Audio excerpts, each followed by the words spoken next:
So Clemson is just as good as everybody thought, and Clemson is still a very, very elite team who eventually figured out an offense. Who knew? Pitt loses to Clemson 52-17 here today as the Panthers fall to the Clemson Tigers. I don't think anybody too shocked about that result. Maybe some conversation about how the game started. Pitt then made it a game for about a minute and a half, and Clemson eventually pulled away. But this is another edition of the Pitt Postgame show here on the Pittsburgh Postgame edition of Pittsburgh Sports Live. I'm your host, as always, Mike Asti, and I am joined by Mike Vukovcan of Pittsburgh Sports Now. And yes, Pitt loses. They lose 52-17. Trevor Lawrence is back, and Trevor Lawrence is still a very elite quarterback who, again, eventually figured it out on offense. A rough day for Kenny Pickett, a rough day for Pitt's defense as well. 4 interceptions by Pickett to make that the issue that I mentioned early in the game, the conversation about how Pitt started things. But Mike, 52-17, I mean, this was around probably what people expected in terms of the margin of difference. And people were expecting this even back when Pitt was 3-0 and had that great start to the year, that Pitt was going to get boat raced by Clemson, as many other teams are. So nothing really to be embarrassed about. It's unfortunate that Pickett had a rough day after he's had a solid season most of the games that he's played this year. And, of course, you see the Pickett slandered out there when he has a rough day like this. But 52-17, what are your thoughts now? Because Pitt had played well the last couple weeks after the losing streak, after kind of ruining the earlier hot start. It's been a roller coaster ride, certainly. Pitt, certainly, we were joking via text here that we weren't going to show up for this, like Pitt didn't show up early on. What are your thoughts about this game? Because the final score is like you would have thought, and Clemson's a much better team, could win the national title again. They're certainly in line for another playoff berth. But are you disappointed with how Pitt started that game? Did you think the game would start differently? Do you have any thoughts that something occurred in this game that maybe was different than what you expected? Couple things. The most disappointing part was the fact that I thought in the Notre Dame game, you knew they weren't going to be able to hang in there with Joey Yellen. I just thought that Kenny Pickett was going to be able to. He was going to need. I had no thoughts that Pitt was going to win the game. Right. I just wish he would have had a better outcome in the light of with the way he's been playing the last few weeks. Biggest opponent he's going to play left on the schedule this year. And that's just going to leave a bad taste. And, people are going to remember this, but, they're going to remember the whole season in general. But he wasn't good. He wasn't even close to being good enough for them to win. His passes, when you turn the ball over twice in your territory and you give Clemson a short field, that's a disaster. The defense couldn't hold him up. And the one thing I commented on a little bit on Twitter, I just thought that, I don't know this, I'm probably, if Pat Narduzzi would probably punch me in the face for saying this, but they just looked in that first quarter, once the first thing went wrong, they just looked scared. They looked like they were a young team playing against a veteran, really good team. Right. And once they got punched in the mouth, they went turtle.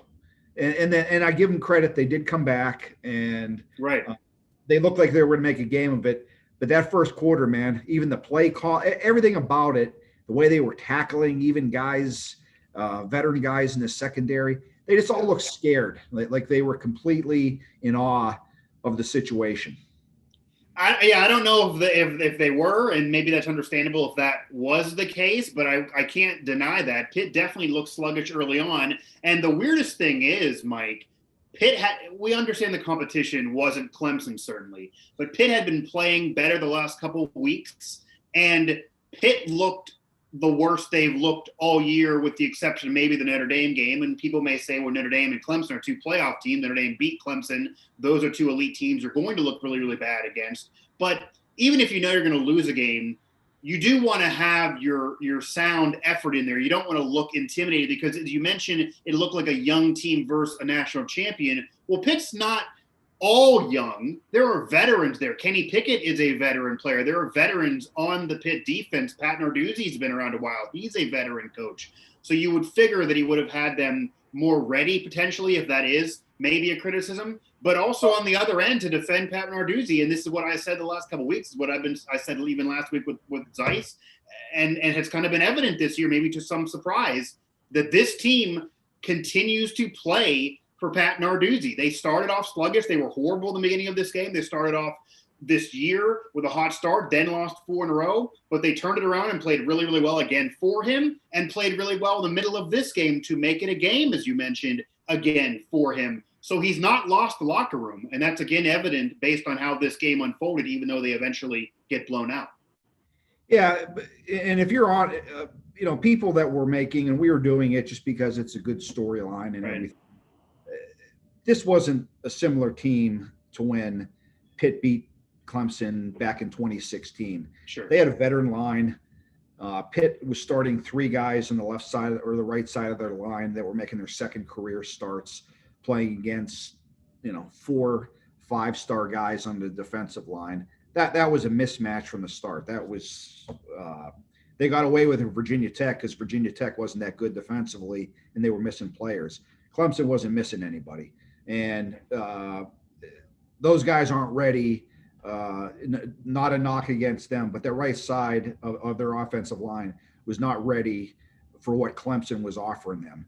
And last time they played, they were able to give the ball to James Conner. And a little different.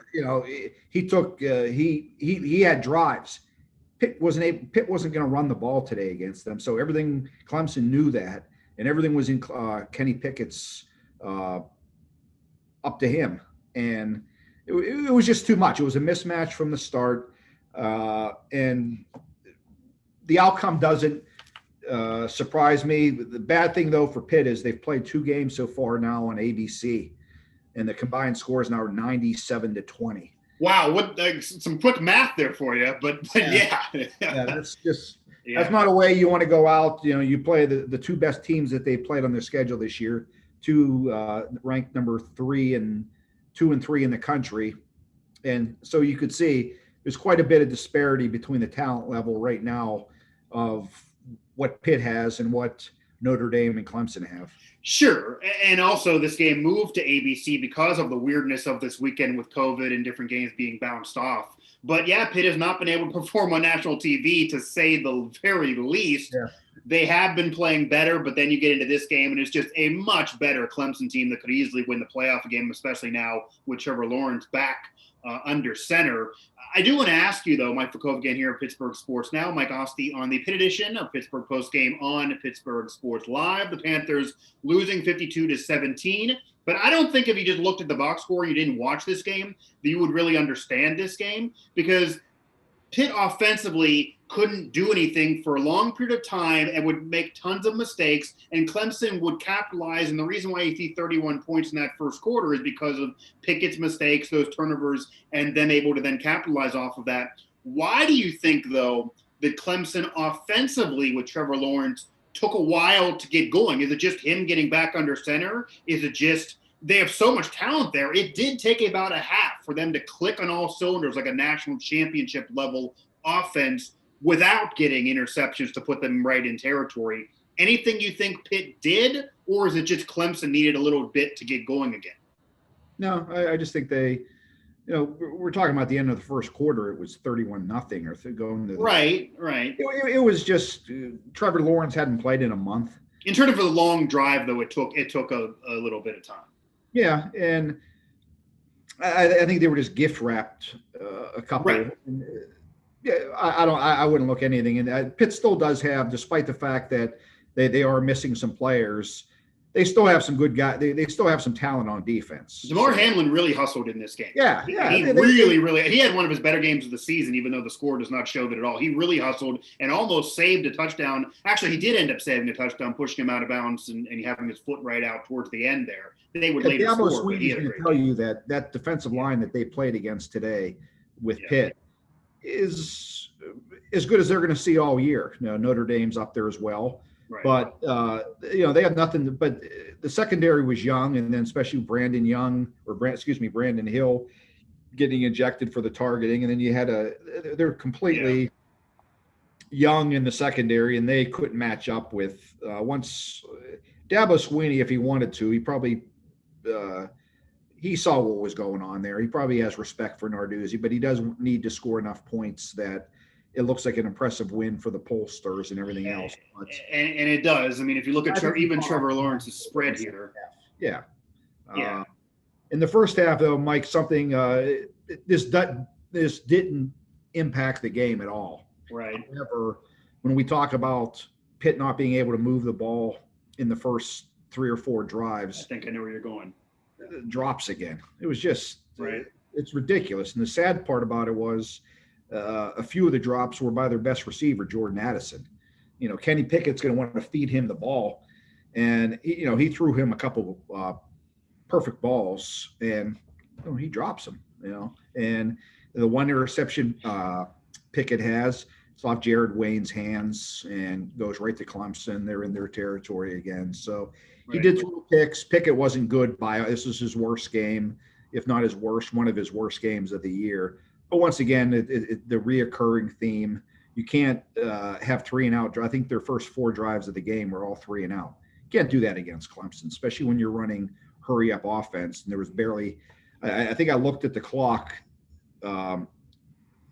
Both teams had 5 possessions, and I think there was only 5 or 6 minutes left or run off the clock. That's a disaster for Pitt. They need the clock. They need the clock to be moving here, and teams are having the ball, and nothing was happening. But just a bad game all around. Hopefully for Pitt now, they want to finish up. They get a week off, and then they're going to play Georgia Tech, and hopefully they can finish with 6 wins. Yeah, and we'll get to that in a second, because that game really, I think that game's important in terms of finishing this year strong, kind of fixing the 4-game losing streak in terms of fan perception, thinking the program is headed in the right direction. That game is big. It's a team that certainly should be beatable. Pitt needs to perform in that game, but we'll get there in a second. I do want to touch on here, because obviously Trevor Lawrence, despite the quote-unquote slow start, at least in terms of putting a long drive together, he's not going to win the Heisman because he sat out, but when he's in there, he has the numbers. 26 for 37, 403, 2 touchdowns, a 21-yarder being only his longest of the day. So that shows you field position-wise, they had such an advantage most of the day.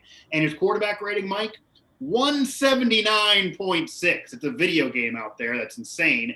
Kenny Pickett on the other end, 22 for 39, 209, 2 touchdowns, but 4 picks, and a quarterback rating actually of just below 100. So if you take those interceptions away, not horrendous, by far his worst game of the year, but against the best team he's played all year as well.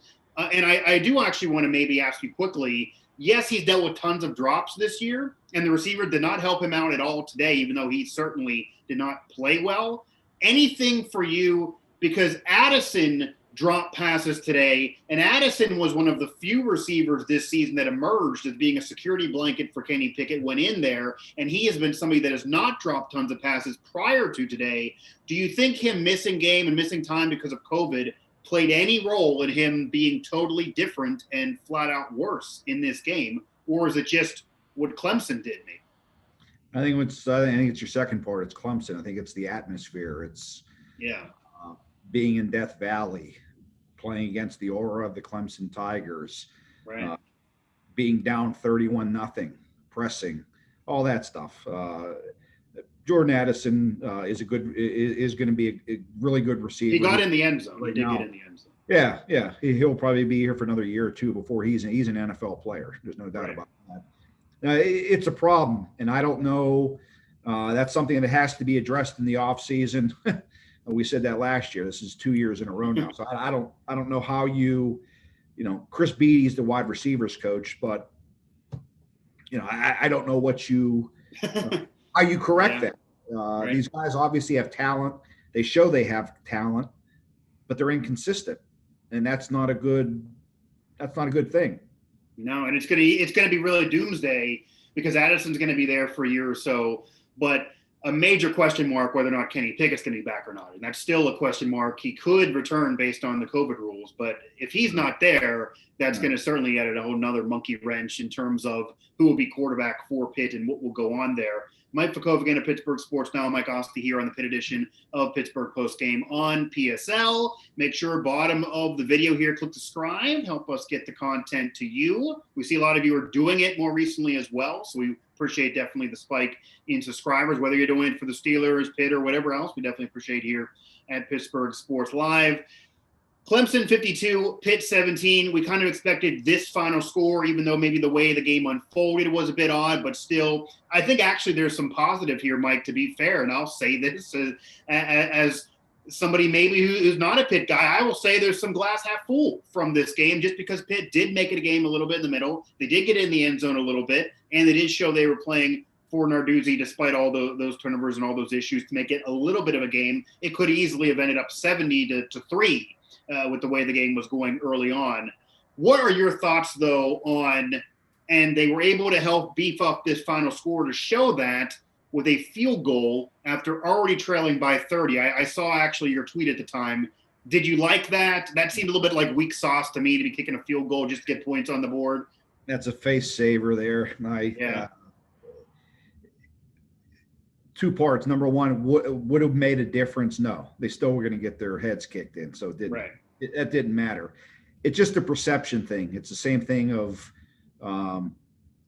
what Narduzzi did at the end of the first half against Notre Dame, punting, with running the ball 3 times instead of going for it. It's just playing scared. It's a perception thing to kick a field goal. So. Right. You got points on the board. Shut out. It makes no difference. You play to win. He was playing to try to keep the scoreboard semi-close or whatever. Less embarrassing. Yeah. And that's I didn't. In the end, it doesn't matter. But it's an image thing, I think, with him. And I didn't agree with it at the time I saw it. I thought it was crap. But it didn't matter. But no. I don't like coaches that play like that. You're down by that much. You're at the now. If he was at the if you're at the 30-yard line and it's 4th and 15, okay, sure. Then I kick a field goal. Then I don't care. But when you're at the 5-yard line or 4-yard line, what are you kicking a field like Chris? Like Alex Kessman needs practice from 20-yard field goals. What's the point of that? And again, Alan's on those Zooms. We'll figure it out at the time. I'm sure the post-game reaction will be there on Pittsburgh Sports Now. But no matter what Narduzzi says, you and I both know, and everybody else knows, that was just to get points on the board at the time to stop the shutout. He didn't know they were going to score touchdowns later on. And then not only that, it was to be less embarrassed. So he can say, well, we only lost by this amount instead of that amount like that guy, which it doesn't matter. You're all losing by 30. It's, what's the difference? So, I didn't like that either. That seemed completely lame and very, very weak. Do you think it's as simple, because I know we talked a lot about play calling, and I do think this has been evident, that there is a little bit from Narduzzi, from Whipple, all the way down, especially offensively, that the team has been criticized this year for playing scared. And it was evident against Notre Dame. It's evident against Clemson. We get there's a large disparity in terms of those are elite national championship contenders, and Pitt is still in a rebuild mode. We get it. But there is still a little bit of watching those games and seeing that Pitt is playing scared. Pitt is worrying about the scoreboard. Pitt is running it on 3 straight plays when already trailing by 20 plus. Is that just, if you had to summarize why this season totally went off the rails from that 3-0 start and ended up being just an average season at best yet again, is that part of it for you, that they don't have the right – it's almost, to me, looking like a Marty Schottenheimer type strategy, and which is what he's been heavily criticized throughout his career, and that's why he never appeared in a Super Bowl despite all the wins, that maybe when the playoffs were there, they get the lights being brighter, they're on national TV, he was criticized for coaching scared. Is that happening too much with this Pitt team to lead the direction of maybe losing games you shouldn't lose and getting blown out in the national TV games and having the season go completely off the rails? Well, I think there's a point to be made with that, but I think those are two separate things. I do think that Narduzzi and all of his offensive coordinators, aside from Matt Canada, are very conservative, and they don't realize the value of he's too much defense and not worried about putting up 30 to 40 points. You do that in a college game, you're going to win. He's still of the mindset of in the 1990s that if you keep your opponent, you're not going to keep opponents unless they're really bad in the 20s anymore. That's just not the way it goes in college football. But as far as where the season went off the rails, no, it wasn't because of the conservative. It was just those two games, and that just and in those games, the offense scored them points, and enough points that they should be able to win those games. When you have the type of players on defense that they had at that time, they still had Paris Ford. They still had everyone on defense. They can't be allowing, I don't even know the scores at the time, but I know it was plus 30 to both Boston College and NC State. Those teams weren't good enough to score that many points. And they were close games. Yeah. Those were game changers there, because if they win those games, Pitt right now, I think, then their record now is 7. Kenny, and then you get into the Kenny Pickett factor. I still think that if Kenny Pickett plays against Miami, that team isn't that good. I think they're a little bit overrated. No, and Mike, honestly, even if you go ahead, because we don't know, and the Clemson had Trevor Lawrence miss a game, so because of COVID, you're just figuring going into a year you're going to have your starter probably miss a game based on contract tracing. So even if you say that Kenny Pickett isn't going to play, and regardless they lost, so just give them the loss, because Miami beat them by 12 points, so it was more sound than, say, the NC State or Boston College game. Even if at the end of the year, Mike, someone would have tell you they're going to have Clemson, Notre Dame, and Miami be convincing losses, but otherwise get victories, I'm sure you would figure that's a perfectly good year. I mean, those are 3. Miami was 11th at the time. They've faded since, but that is 3 teams that are top 15 ranked in the country, 2 of them top 4 ranked at the time of the game. If you turn around the NC State win, which they lost 30-29, so that again is on the defense, the offense scored, and they also lost to Boston College 31-30. It just sounds bad the way you're like. It's just one of those like, ouch, because those games the defense let them down. I talked about this with Paul Zeiss, who was able to join me last week, last minute there for the postgame show. Definitely appreciate that again. So shout out to him. But after covering the game, that was his first thought, that if you flip those 2 games to victories, he said his coverage right now would be very positive for Pitt, because you can't be mad about any of the other losses based on who they were playing in the seasons they were having. But because they lost those games, and because the defense let them down, a veteran defense, which is what Narduzzi says is his bread and butter and was going to be the success of this team this year, that's why other members of Pitt media and fans are going to leave this season semi-disappointed. That really is the nail on the head there. Mike Vukovcan of Pittsburgh Sports Now. Mike Asti here, the Pitt edition of Pittsburgh Postgame on Pittsburgh Sports Live. One thing, Mike, about that Miami game, too, is why I thought Kenny Pickett could have made a difference. Sure. Was the fact that they kicked 3 or 4 field goals when they were inside the Miami 20-yard line. Right. And, you're just not going to do that against, as you mentioned, a top 15 ranked team. And that was Joey Yellen, I believe, was his first or second start. So you'd have to think that Pickett, second start, Pickett would have done a little bit. Who knows? I think that score was the game was a lot closer than the 31-19 score. But yeah. And the thing that irritates Pitt fans, and the reason Narduzzi gets harped on by the media, is because if this was just a 1-year thing of losing to teams like NC State and Boston College, you could look by it and just say, hey, COVID, or you could bring whatever reason you want. But this is a pattern with him as far as his 5 years or 6 years he's been here, 5 years now. Happens all the time, and that's the concerning part. Is you add, it just takes 1 or 2 games into your season is completely different as far as your final record. Even goes. Flipping one of them, even if they would have won one of them, even though you should have won both. And the point is, you go to Narduzzi's 5 years here, and you can do that with all these games. You could point to this game, that game, and decisions within the game. I had a stat, I forget how many games of his, this is somewhere close. I don't think it's the right number, but at the time he had lost 30 games at Pitt. And I believe 19 of them or 20 of them were by 7 points or less. Yeah, like, it's out. Yeah, it's that hurts. That type of stuff. And, to me, that's an average coach, and that's what they have. He's not a bad coach. I don't think he's a great coach, but I just think he's an average, 1 out of 10 coach. I'd rate him I don't know, 5 or a 6. Yeah, and that seems to be, the fair assessment. And if you flip even half of those games that you mentioned over Narduzzi's tenure, then it's a completely different Pitt era. I mean, it's not put him in the playoff by any means, but it's a completely different era nonetheless. And they still were able to get in one ACC championship game. Sometimes you could take advantage of a division. They might have been able to take advantage of that more often if you would flip some of those close games. And certainly this year, if you flip those 2 games, then all you lost this year is the top 15 ranked teams. I don't think anyone would have been that upset. But nonetheless, the reality is they did lose those games. They do now have a week off after the Clemson loss, just getting blown out to Clemson, but they kind of expected that.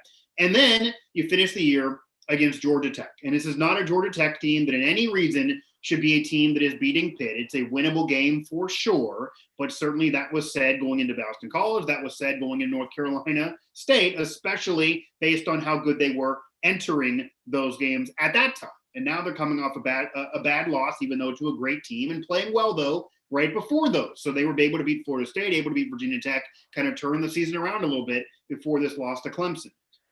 Number 1, Mike, what is that? I'll ask this, and we're still looking for a steak sponsor that we normally do during the West Virginia postgame show. But what is at stake for the Pitt program against Georgia Tech? Because we talked earlier that you got to get that win for the perception. We both realized from what we talked about weeks ago, Narduzzi's going to be back next year. He certainly has saved his job, and firing him would put you well behind the 8 ball for the future, so they don't want to do that. But what do you have to do against Georgia Tech? Just beat them, get a convincing victory. Certainly you cannot lose, but what is at stake in that game for the future of this program with how you're finishing this year? Or is it no big deal? I think you're going to be different adjectives. If they finish 6-5, I'm going to term it a disappointing season. If it's 5-6, it's a bad Georgia Tech team, though. I know, but as a whole, I'm talking about the season. Right. 5-6. I think the Virginia Tech game saved it from maybe being a disaster. Okay. 5-6 is pretty close to being a disaster, though. I don't know how much. Maybe some assistant coaching jobs on the line. Heather Lyke is still probably looking at things, and maybe that'll. I would be still surprised if there aren't assistant coaching changes after the season in some fashion. Sure. Who knows how it's going to play out, but I don't know. There's a whole heck of a lot of difference between 6-5 and 5-6. I guess in a way that you have the possibility of going to a bowl game and possibly getting that 7th win. Doesn't matter.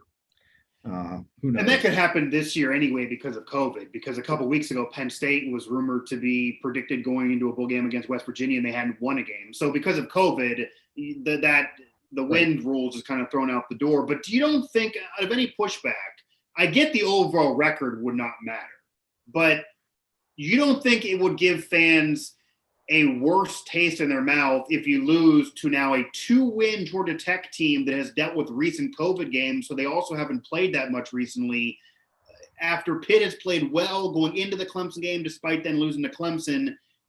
Losing to that team to end your year, well, I think that wouldn't ruin the perception a little bit of kind of turning it around? Or no, I think because I think if there was still another game left, there might be.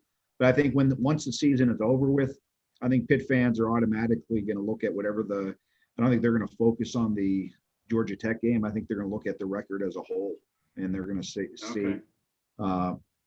Or even if they're checked out already, are they going to care about? Yeah, even if they finish 6-5, you're going to have a very minute percentage of your fan base that are even going to say, it was not Right. there's very few fans are going to be okay with what happened and give COVID an excuse in Sure. the situation, people opting out. That's probably going to be about 5% of the fan base. The rest of them, no matter what, I don't care if it's 5-6, 6-5, they were expecting 8 wins this season. The diehards were maybe 9.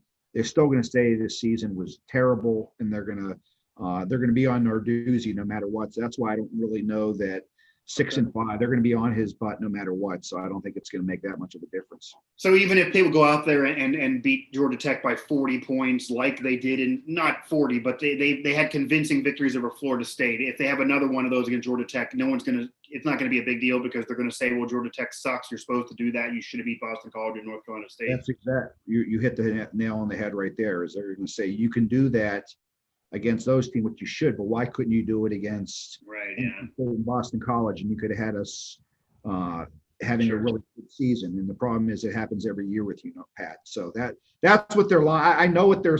I know what you've been covering the team for a while, sure. Oh yeah, it's just a matter of. I hope they do win. I hope they finish strong, go to a bowl game. That got dealt a little bit of a blow this week with the Pinstripe Bowl. Yeah.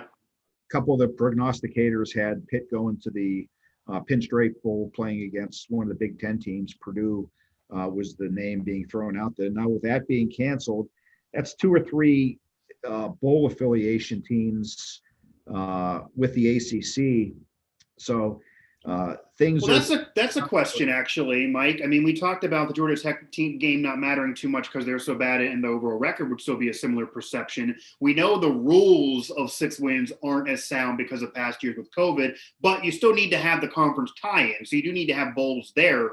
Do you think that game matters to whether Pitt gets invited to a bowl game? And do you want to see Pitt in a bowl game, or do you just want the season done with? Do you think fans would even care about a bowl game? Because then you have the risk of, if you lose that bowl game, then you're going to have fans completing that bowl career record. There's a risk of playing the game, but I'd imagine you'd rather play it than not. But does that game matter for getting into a bowl game? And do you think Pitt is going to? Do you think Pitt's going to get a bowl game if they say they dominate Georgia Tech because they should beat them? Yeah. Do they have to do it convincingly? Is a win good enough? And do you think they're going to get into a bowl game? Yeah, I think they will. I don't think they're going to have any problem with Georgia Tech next week. I think it's going to kind of I think they're going to win that game actually pretty easily.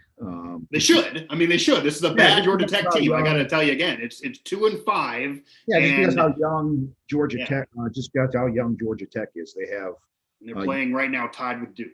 Yeah, they're a bad team, and as long as Kenny Pickett is healthy, he has guts, and he will will this team. He will get this team. He will make this team. I like Kenny Pickett. I feel like I'm Kenny Pickett's defense attorney during Pitt games. Yeah, me too. Well, I've been away for 3 years with him. I saw something. Yeah, but yeah, he'll play, and I think they'll win, and I think they're going to go to a bowl game. As far as bowl games in general, I think they should all be canceled. Okay. Aside from the finals. Not even the other. What about the other big bowl games outside of the top? Yeah, those games. But as far as the other ones, most of these places probably won't be allowed to have fans. Yeah. So what are you doing there? I understand maybe the kids, but all the restrictions they're going to be under as far as what they're able to do and not do. I don't know how much fun they're to actually have. Yeah. Traveling to these, but it'd be more of a pain in the butt, I think, than enjoying yourself on a vacation. It would be. Yeah, and really, are you going to brag about the Cheez-It Bowl or any of those bowls? I mean, those are literal names. I'm not even exaggerating now. So, I mean, like, while you always want to finish your season in some type of positive playoff note postseason wise, which is why they have those bowl games. And there's, of course, money for the schools, and there's 130 plus schools. And in D1, you can't all get in the playoffs. So they got to have those games. But they have way too many nowadays. I'll tell you that, and it's all because of money. But without having fans there, with the revenue even being lower, I don't even know what the ratings would be. I mean, you figure people being home, the ratings would be higher in sports, but they haven't really been that great recently. So if you're not going to get ratings and no fans are there, I don't even know what revenue would necessarily be made, and the kids may not care. You may see a lot of kids opt out of those games, even if they played through the whole season. I mean, that wouldn't be with the shocking safety development. In light of what's going on now, hell, with what's going on in the NFL with, Denver not having a quarterback, San Francisco getting kicked out of their stadium. Yeah, we know Steelers Ravens. Yeah. Yeah, they're looking for a new. I just don't see the point of putting the kids at risk if you're deeming that they're going to be at risk by playing. End the season, aside from the teams that are actually playing for something. I would cancel all the games aside from the top 4 teams. Whatever teams make it to the playoffs, that's it. The rest of them. So not even to the New Year's Day where those trophies at least matter. No, I'd be done with things and get the kids done and play the final 4 teams, find out who your champion is, and hopefully August of 2021. Yeah, people are in the stands, and we're not dealing with this anymore. Yeah, Mike Vukovcan, Pittsburgh Sports now. Mike Asti here on the Pitt edition of Pittsburgh Postgame on PSL. Pitt loses. They lose big to Clemson, as you would figure. They have a week off, and then Georgia Tech. Ending their season, you'd imagine on a positive note against a bad Georgia Tech team. But, of course, Pitt losing to some bad teams earlier in the year that kind of made this year the way it's been. We will see, though, what happens postseason-wise, what bowl game Pitt gets into. I guess that question mark is still out there, and if Kenny Pickett and others choose to play in it, because maybe that's a conversation for them. If I'm Pickett, I probably don't play with his history of injuries, and that maybe he's done as a Pitt Panther. But again, we just don't know. We will wait and see. Mike, I guess, want to kind of end things on this, and we've been talking about whether other bowl games should happen and if they should be canceled and outside the playoff. We talked about this all season long. I've done this on all the college postgame shows. It's a moot point now because it's just seemingly not going to happen. They're not going to expand. It is these top 4. It feels like the 4 teams are kind of almost set regardless of something crazy and some chaos happening with Alabama boat racing again, dominating Auburn, Notre Dame and Clemson. As long as they keep going, and even if Clemson would event Notre Dame probably will also be put in that game for beating them once. So that kind of seems to be set. I guess I'll just ask you as we kind of close things, do you feel like the top 4 is kind of set? And any thoughts of Ohio State's viability? Because now they're going to have a significantly less amount of games played. They've looked really good when they played, but does the amount of games they're going to play matter for you if they finish out with 4 or 5 games played? With Oregon losing last night, that eliminates the Pac-12. The Big 12 is already gone, with Oklahoma and West Virginia waiting to play, but Oklahoma's already lost twice. So it seems like it's Ohio State. There's really nobody else this year, but they're just going to have so many less games played. Is that an issue for you? No, I think they'll end up getting in somehow, some way. They'll end up getting a few more games, and there will be enough. Alabama's going to be in. That's set. Ohio State's going to be in because there's nobody in the Big Ten that can beat them. And then I think what it comes down to is if Notre Dame wins, obviously they're in. I think if Clemson loses, they're out. Even if it's 2 losses to Notre Dame and one without Trevor Lawrence, you don't think they'll be still put in? I think I think the SEC bias will come in, provided it's 2 losses, to be fair. Yeah, provided Texas A&M or Florida, how they finish out. If one of those teams lose, and then you're talking about the number 6 team, then I'd probably keep Clemson.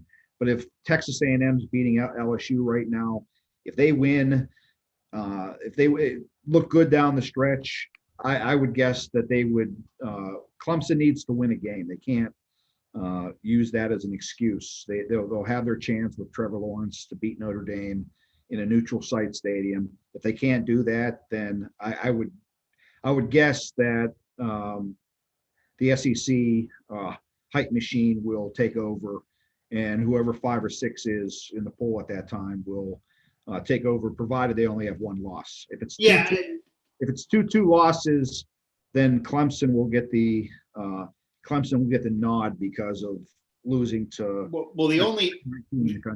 the only other debate that would exist and I agree with you, if Clemson loses twice, even though both losses would beat Notre Dame, as unfortunate as that would be, and one loss without Trevor Lawrence in a really close game, it would suck for them, but they've had their luck for the last several years, but they would get bumped out with 2 losses. The SEC, based on schedule strength, would probably deserve it then as long as they only have 1 loss for some of those teams. But hypothetically speaking, if those teams would have multiple losses, any chance for Cincinnati?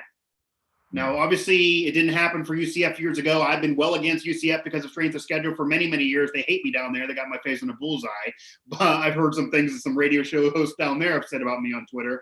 But Cincinnati's schedule is a little bit harder than what UCF had 3 years ago. If they're undefeated and those teams have 2 losses and Clemson lost twice, no, still? No, I wrote. I got a lot of. I did make a lot of friends in Cincinnati, and I like Skyline Chili too. I like Cincinnati. No, I'm. This would be the weirdest year if you're going to do it. But I'm just of the belief that I look at reality and I look at who they play, and if Cincinnati would be in any other conference, any Power 5 conference in the country, right, they would have multiple losses. They play bad opponents. Same with who's the team? I'm not thinking, is it Coastal Carolina? Yeah, Coastal Carolina, but their schedule's even worse than Cincinnati. Yeah, they just don't play anybody to get a true evaluation. Even BYU. Yeah, and that was one of the column I wrote this week, talking about how college football's broke. It is. Yeah. It's not. People talk about baseball and how the money and everything else, and how there's. College football is the worst. Every year you could pick who 3 of the 4 teams. And yeah. Every year you can do it. It's the same teams in there. There's all these teams all they're fighting for is to get to a bowl game, maybe get to their conference championship game. But we can pick next year, Mike. If we want to make some money, we'll go down the rivers right now. Season ends.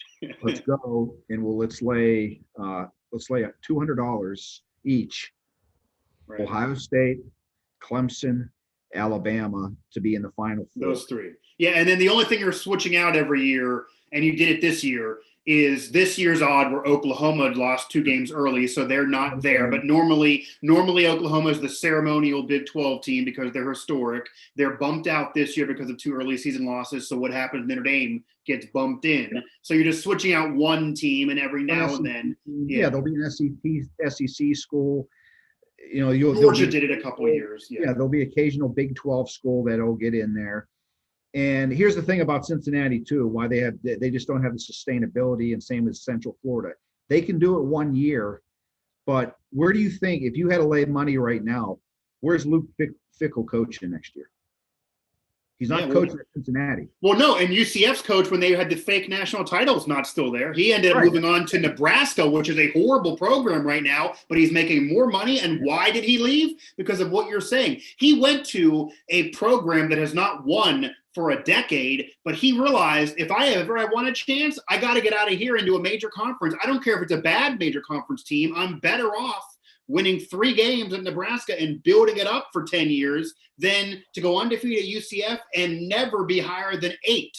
And now the only way to fix it, and I agree with you fully, their schedules is not hard enough. Strength of schedule has to matter when you don't play everybody like the NFL, where they kind of finish it out and they equalize because they're all eventually playing, is if you would expand it. If you go to 8 teams, you could argue those teams maybe being a 7 or an 8 spot just to get them in. Now, granted, Mike, you know this. If they did 8 teams, say they had 8 teams in 2017, or they did 8 teams this year, UCF fans that year and Cincinnati fans this year and BYU fans this year would be saying, well, Mike, yeah, we appreciate getting in, but we're undefeated. We should be ranked 1 or 2, not 7 or 8. So they still wouldn't be happy, but that would at least get them in the playoff if you did expand. But they seemingly don't want to expand, because if ever was an expansion year, this would be it. Yeah, that makes too much sense for college football to do something like that. It would actually, it would gain. It would right. Be you get the conference champs. You get a runner-up if Auburn happens to only have 1 loss because they have a tough conference. You still get them in there because without winning the conference, and then maybe you throw a bone to a UCF or whoever else out of the Power 5, and that's your 8 teams. And go ahead. I would do the 5 Power 5 schools or whatever. What are there? 5? Sure. Yeah, five major. Yeah, Big 12, Pac-12, Big 10, ACC. Pick the champion of that. SEC. and then you pick three other schools. And I don't buy the best. If somebody's like Cincinnati and having a good year, then yes, they get in. But I don't buy the best. No, just randomly picking the best of the power. Yeah. Yeah, just because the best you might not be good enough, and you're going to screw a team like maybe Georgia or Florida or whoever. Oh no, I'm with you there too. Yeah, if they have to have a resume to get in to do that, but there would be three at large bids, and I think that at least would I'd be up for having more than that, but right now, hell, I'll take 8. But yeah, and if you have to have multiple at-large bids that are even in the same conference, I'd be okay at that, because the strength of schedule and like the Pac-12 is a much worse conference than, say, the SEC is. So if Auburn and Georgia have 1 or 2 losses apiece, those losses are only to Alabama, really. Bama's undefeated.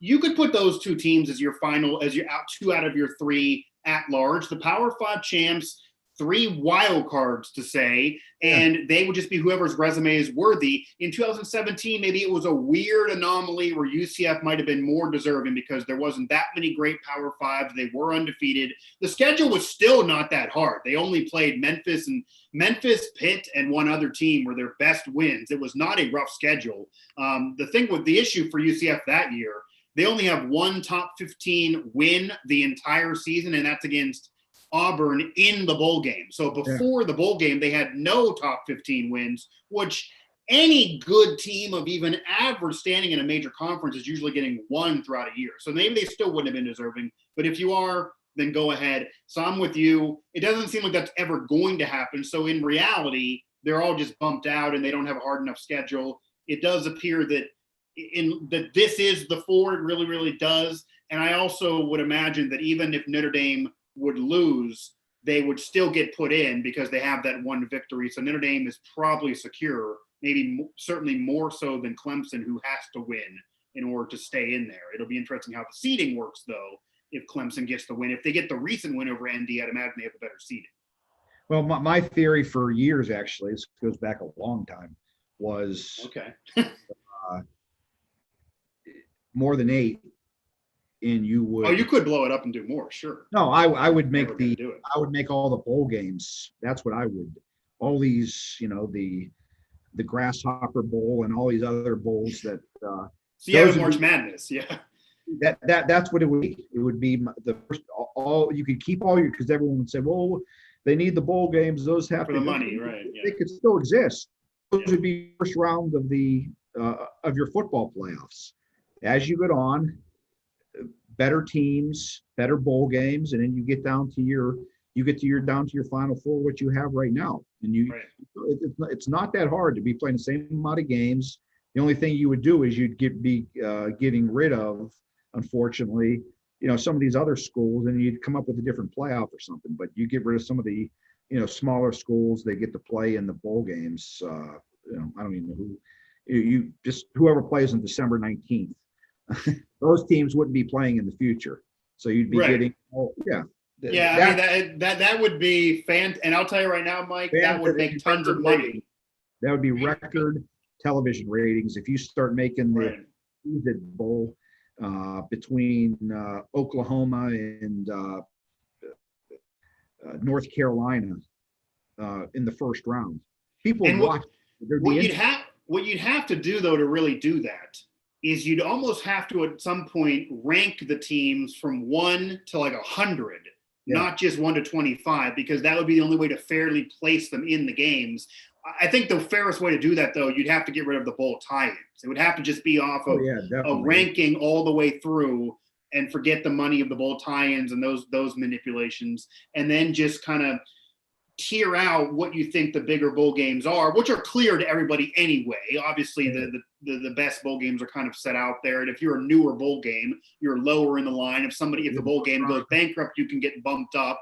So that would be fantastic. It'd be a ratings bonanza, it'd be a money-making bonanza. I'm sure the kids would want their piece of the pie, that whether they would get or not would be immaterial, because March Madness and college basketball have been doing it for years in that same mentality. But as we both know, that's just never going to happen. Seemingly, that's just a dream of ours. But as we close up shop here, Pitt does lose to Clemson, kind of as we thought. Pitt now has that game against Georgia Tech to finish out the year in 2 weeks. and then a bowl game. We'll see what that bowl game is going to be, and we'll also see the future of some of these kids if they choose to come back, whether or not they graduated because of COVID, or whether or not they just want to come back, or we'll see the future of this program and who is going to be there, because that's a big question mark, and going to be tons of the coverage at Pittsburgh Sports now moving forward. Any final thoughts on whether it be this game, whether it be the playoff and how things are going to happen, or anything with COVID here? I mean, obviously this is the only, I will say, the fans, if you lived under a rock and you were thinking, well, I'm looking at the schedule here on my app, why you only do one post-game show this weekend, Mike? Well, because that was all that was provided for me. West Virginia's game ends up getting postponed. The Steelers game's on Tuesday. Who knows if I'll be at Heinz Field on Tuesday.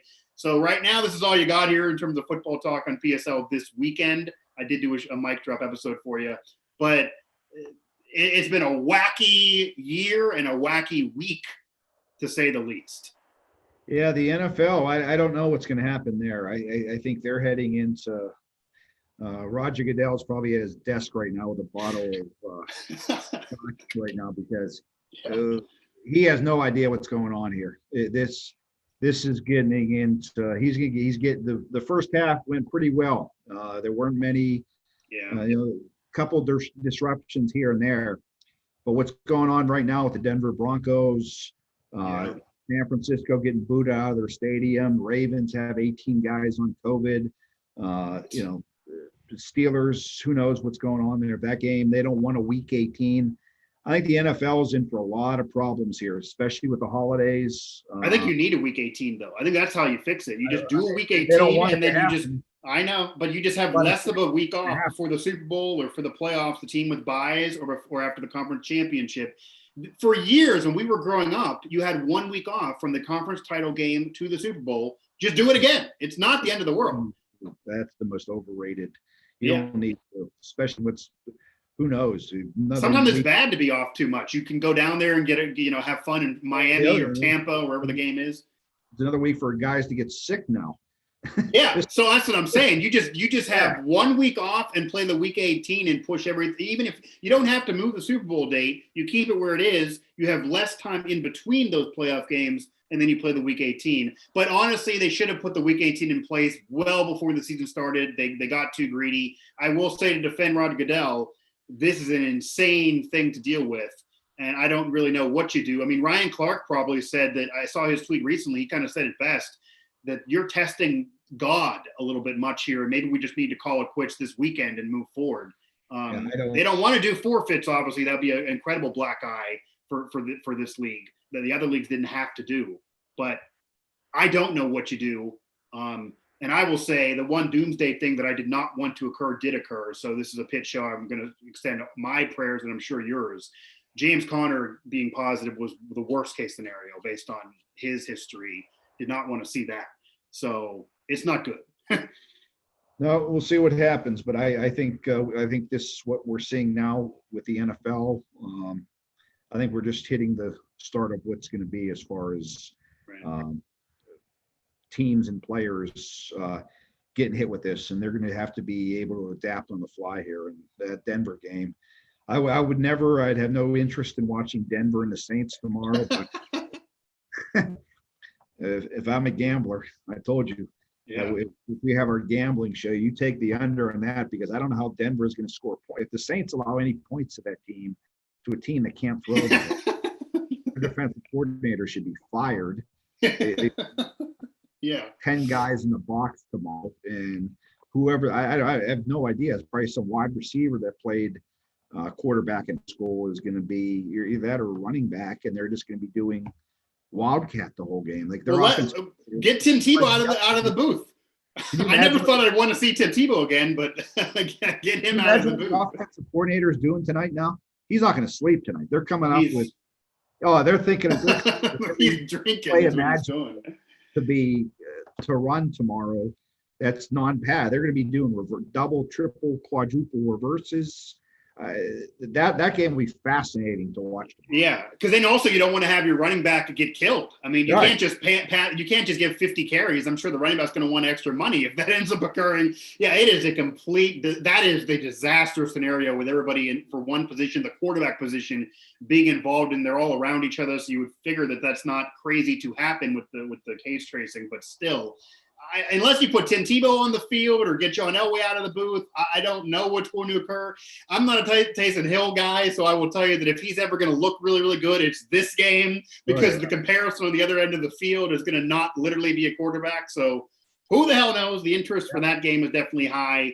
And the NFL being able to crown a champion, just get through this thing with so many moving parts and so many players that can be affected would be a miracle at this point. And I think also for our business sake and just in general, of course, it moves kind of on to college basketball now, which will be the next question mark. They've been able to get through a few games, West Virginia winning that little tournament that nobody else played in because of COVID. So we'll see as we keep moving, but that's going to be a major question mark as well. It's very hard to believe they're going to get through without these same issues every other league's happening. And the NBA is trying to start back up again in a week and a half. I don't know how that's happening.